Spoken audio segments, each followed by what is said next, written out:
Donc nous y voilà, Senseiya Omega épisode 1, sauvé par Seiya, le retour de la légende des saints.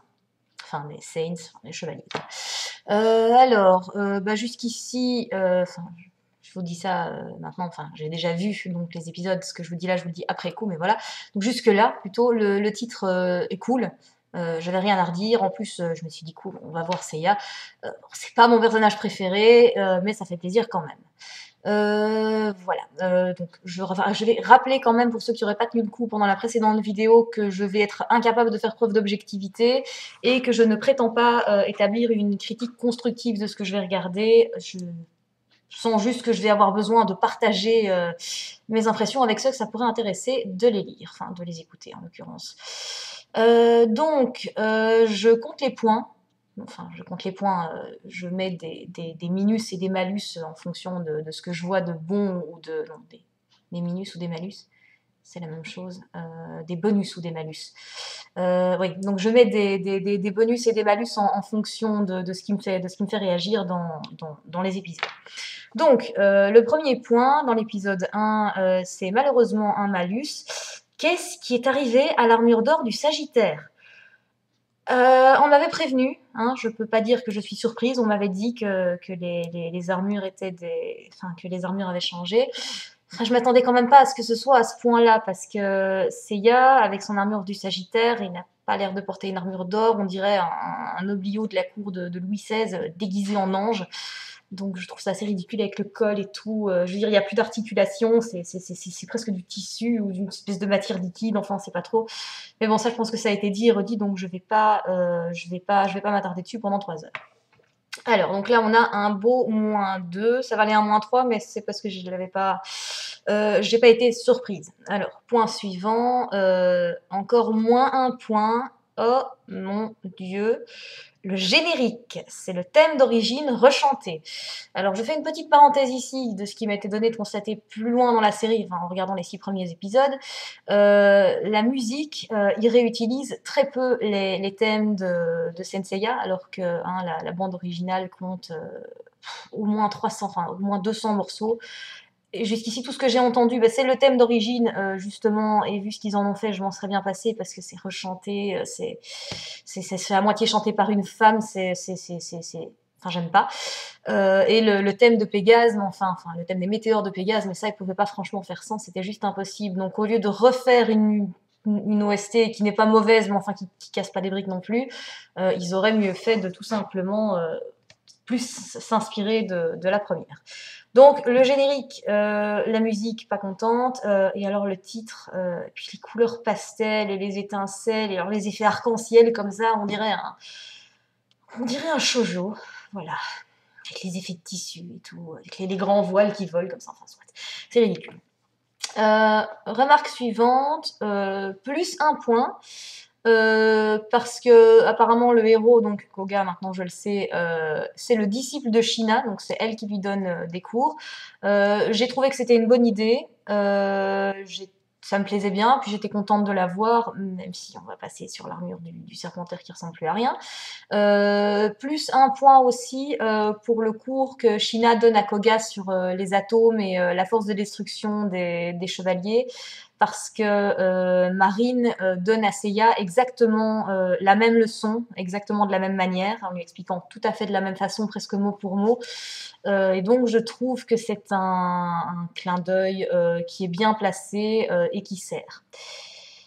Alors la remarque suivante, je sais pas si c'est un bonus ou un malus, parce que ça m'a fait rigoler, parce que c'était ridicule, mais en même temps parce que ça avait quelque chose de crédible.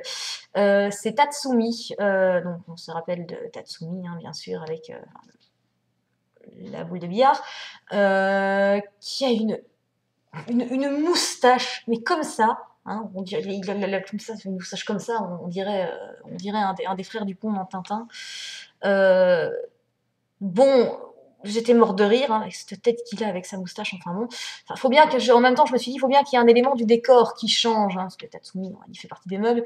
Parce que bon, si tu regardes Shina, tu risques pas de voir beaucoup le passage du temps sur elle, vu qu'elle a son masque. Et Saori, elle a pas changé du tout. On va dire que c'est une déesse, bonne crème anti-rides. Enfin, soit elle est fidèle à elle-même, bien que j'ai l'impression qu'elle est, enfin, elle m'a l'air plus adulte quand même dans son attitude, dans sa façon de parler. Et surtout, j'ai remarqué avec un certain plaisir qu'elle avait changé de fringue, parce que tous ces personnages de manga qui ne changent jamais de vêtements, je sais pas si ils ont pas de poudre à lessiver ou pas de machine, ou s'ils ont tous un placard avec exactement les mêmes fringues dedans, enfin soit, ça n'a pas pour but d'être réaliste, mais j'ai trouvé ça sympa, il y a du progrès.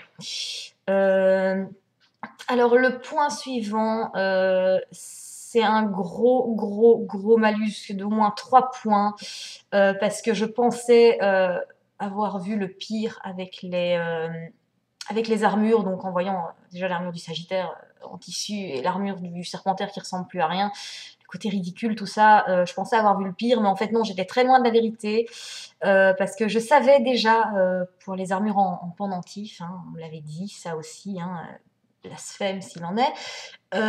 Mais alors par contre, le Pégase qui sort du pendentif de Koga, c'est Helios, le fiancé de Chibi Moon. Hein. On parle de la fille de Sailor Moon, donc on est déjà dans du beau gros shoujo, déjà bien féminin, bien trop pour moi. On regarde les Chevaliers du Zodiaque, pas Crimi, merveilleuse Crimi, quoi. Donc c'est à peu près tout ce que j'avais à dire sur le premier épisode, donc ça fait pas beaucoup, donc je vais faire le deuxième aussi. J'avais juste une dernière remarque positive. On dirait que c'est un peu le destin du chevalier du Sagittaire, donc c'est lié à sa constellation ou à son karma ou je ne sais quoi, de disparaître plutôt jeune et de se manifester ensuite pour montrer la voie aux générations suivantes. Donc je ne sais pas si Seiya est mort, j'en sais rien, on ne sait pas encore à ce stade, mais il intervient quand même si c'est métaphoriquement auprès de Koga pour le motiver à se battre. Comme Aioros lui-même se manifestait régulièrement, soit en envoyant son armure, soit en envoyant sa cosmo-énergie rejoindre celle de Seiya, soit avec le message sur le mur de l'armure du Sagittaire. Donc même s'il n'était pas là, il était là, et les autres, il était le modèle, enfin le héros, c'était vraiment le chevalier d'or que les autres voulaient égaler, parce qu'il était celui qui avait la plus grande dévotion à Athéna, etc., etc. Donc je trouve que ça c'est un parallèle intéressant, comme pour la leçon de Shina, parce que ça renforce le lien qui existe entre la série d'origine et Omega, et de ce que j'en ai vu jusque-là, ça en a bien besoin. Voilà pour l'épisode 1. Donc on passe à l'épisode 2. En route, les saints de la nouvelle génération. Alors quand j'ai vu les saints de la nouvelle génération, je me suis dit, oh putain, la nouvelle génération, j'ai peur. Donc, alors ici, je recommence à compter les points. Malus 1 point, parce que Mars est vraiment ridicule. Je ne vais pas m'étendre sur le sujet, mais enfin, il est ridicule. Des pieds à la tête. Enfin voilà, moins 1 pour Mars. Malus moins 1 aussi, parce que quand j'ai vu Shina se précipiter pour protéger Koga de son corps, j'ai pas pu m'empêcher de me dire que en fait c'était peut-être pas parce qu'elle était amoureuse de Seiya qu'elle faisait ça, c'est peut-être qu'elle avait simplement des tendances suicidaires ou une vocation de bouclier humain, hein, ça ou autre chose, simplement. Voilà, j'ai trouvé que c'était un peu too much. C'est à croire que le personnage ne se résume qu'à ça fait un peu chier. Alors, moins 1 encore pour cette réplique de Shina, justement. Tu as été choisi par l'armure de Pégase qui appartenait à Seiya, alors ne reviens pas avant d'avoir accompli ton devoir. Donc c'est officiel, l'armure de Pégase est l'armure du porte-poisse. Parce que manifestement, de génération en génération, le chevalier Pégase est toujours celui qu'on envoie au casse-pipe, avec ordre d'y rester s'il ne triomphe pas. Donc le chevalier Pégase est un pauvre garçon qui a pas de chance, en règle générale. Je vais pas faire de parallèle avec Los Canvas parce que j'en suis pas assez loin dedans pour savoir. Alors, plus 1 point, parce que j'avais noté, j'aime bien le petit rouquin, bon maintenant je sais qu'il s'appelle Soma, mais sur le moment je me suis dit, donc je savais pas encore qui c'était, je me suis dit que j'allais sans doute hurler quand j'allais voir quelle armure il portait, mais que le petit lion, donc le lyonnais, lui irait bien. Et puis en plus, il a des pouvoirs de flamme, donc voilà, je trouvais ça sympa. Encore une fois, avec un bémol, parce que je me suis dit, c'est nouveau cette histoire de cosmos relié à un élément spécifique. Je veux dire, à l'origine, dans les Chevaliers du Zodiaque, la plupart des attaques sont neutres, sauf celles des Chevaliers des Glaces, qui évidemment, bon, même quand on regarde même les attaques de Ikki, les attaques du Phénix ne sont pas des attaques élémentaires, même si, comme ils en ont fait des caisses dans le dessin animé sur les effets de flamme quand il utilise les ailes du Phénix. En fait, c'est pas du tout une attaque c'est pas du tout une attaque élémentaire, c'est une attaque de souffle. Donc voilà, enfin, je me suis dit, on pourrait dire que ça a été découvert récemment, donc jusqu'ici ça me va. Et effectivement, donc plus loin dans la série, on apprend que c'est effectivement un truc récent. Donc ça passe. Un malus aussi, un point pour cette réplique de Soma, une fois que tu sens chaque cellule de ton corps. Ils s'emmerdent pas les mecs quand même, parce que sentir chaque cellule de ton corps, je crois que même Chaka de la Vierge, il n'en est pas capable. Et pourtant, il en fait des trucs. Ensuite, juste une remarque ni positive ni négative, juste un truc qui m'a fait tiquer, le fait que Seiya soit devenue une légende me semble bizarre, mais j'ai toujours pas réussi à comprendre pourquoi. Peut-être parce que, peut-être tout simplement parce que la légende, moi, comme la plupart des gens qui regardaient les Chevaliers du Zodiaque à l'époque, on la connaît de A à Z, donc il n'y a pas de mystère. Enfin, je sais pas, c'est peut-être ça. Ah oui, alors, moins 2 points pour les Martiens. Les Martiens. Alors là, je me suis dit, ah ça y est, elles arrivent, les larmes, hein, parce que je sais que ça va me faire pleurer des larmes de sang. Des Martiens avec cette tronche moche et toute colorée, c'est des extraterrestres. Non, parce que tu me feras pas, personne pourra me faire croire que le machin il est humain là avec sa truc de la menthe religieuse ou je sais plus quoi. Merde, depuis quand les chevaliers du zodiaque qui se battent contre des monstres, ils ont toujours affronté des créatures qui étaient humaines ou qui avaient été humaines, des esprits. Je veux dire, on a eu les chevaliers fantômes dans les guerriers d'Eris, oui, d'accord. C'était des anciens chevaliers d'Athéna, je veux dire, on a déjà eu des fantômes, on a déjà eu des revenants, on a eu plein de trucs, mais on les a jamais vus se battre contre des bêtes ou des monstres. Enfin, oui, il y a Cerbère, mais ça compte pas, c'est spécial. Enfin, voilà. Bon, alors je me suis dit, bon, positivons, si ça se trouve, celui-ci est juste particulièrement moche. Au point où j'en suis, je sais pas, j'ai pas encore vraiment revu de Martien, donc ça, c'était moche. Ensuite, on passe à l'armure en pendentif. Ok, on savait, mais après, on a l'armure bracelet. J'avais reçu une larme. Dommage que ça vienne ruiner l'intro du perso, en fait, parce que je trouvais l'idée de mettre en avant d'autres chevaliers de bronze bonne. Parce que bon, on se concentre toujours beaucoup sur les mêmes dans l'animé, et puis il y a les 5 autres qui sont un peu les seconds rôles, hein, ceux auxquels personne ne s'intéresse et dont on peine à retenir les noms. Donc je trouvais que c'était une bonne idée de mettre en avant d'autres chevaliers. Mais par contre,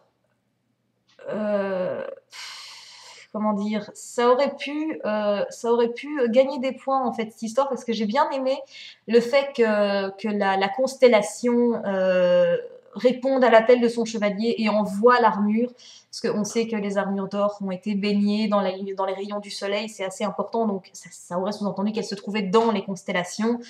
Et donc, je trouvais que l'idée qui descend de la constellation vers son chevalier, c'était pas mal. Mais malheureusement, l'effet Sailor Moon vient complètement ruiner le truc. Et du coup, c'est moins 1 au lieu d'être plus 1 ou 0 parce que c'est too much. Par contre, c'est très bien de mettre en avant, donc plus 1 pour avoir mis en avant le fait que l'armure de Pégase est trop lourde pour Koga.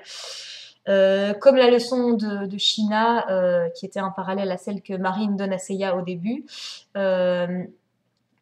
on voit Koga suivre exactement le même parcours initiatique que celui de Seiya, et donc se rendre compte, au moment où il remet son armure après l'avoir déjà revêtue une fois, qu'en fait la première fois ça a été nickel parce qu'il était complètement déchaîné et qu'en réalité elle est très lourde.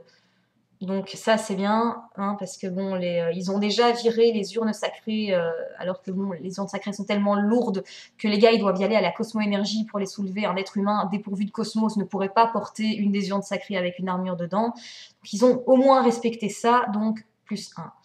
Un point aussi pour Soma qui s'interpose entre Koga et le Martien. On va y arriver, parce que ça fait très chevalier du zodiaque, hein, donc les amis qui se sacrifient pour les autres, la protection, tout ça. Moi, je vais te faire un rempart de mon corps pour que toi, tu puisses avancer. Bon, c'est prématuré, très prématuré parce qu'ils se connaissent à peine. Mais il y a de l'idée, donc je trouve ça sympa. J'ai aussi mis 2 points pour l'éveil de l'élément de Koga, parce que c'est complètement cliché, mais c'est fidèle à l'esprit d'origine, donc ça veut dire que il apprend sur le tas, il apprend très vite, et il se surpasse et il fait des miracles quand il se trouve dans une situation qui l'exige, donc qui doit protéger quelqu'un ou qui va mourir ou que voilà il se dit ah non il faut que je protège Athéna, enfin Saori en l'occurrence. Donc ça j'ai trouvé que c'était assez circonstanciel, et bon bah, le fait que son élément soit la lumière, c'était tout sauf une surprise, hein, c'était pas original, mais on leur demande pas de nous surprendre non plus, donc voilà. Je leur en veux pas pour ça. Donc voilà, ici ça faisait 5 points pour, 7 points contre. Quand j'aurai terminé tous les épisodes, c'est-à-dire dans des mois, je ferai un récapitulatif avec les plus, les moins, les points importants, et je ferai une conclusion, mais on n'en est pas encore là, donc voilà. Avec les 2 premiers épisodes, j'en suis à 16 minutes de vidéo, donc je vais m'arrêter là. Je m'excuse pour la luminosité parce que je m'étais pas rendu compte que la lumière baissait à ce point. Je vais pas la réenregistrer, mais je ferai plus attention la prochaine fois à ce que l'éclairage soit meilleur. Voilà, je vous remercie d'avoir regardé jusqu'ici si vous l'avez fait, et je vous souhaite une bonne journée, une bonne soirée, une bonne nuit, en fonction de l'heure qu'il est quand vous regardez ça.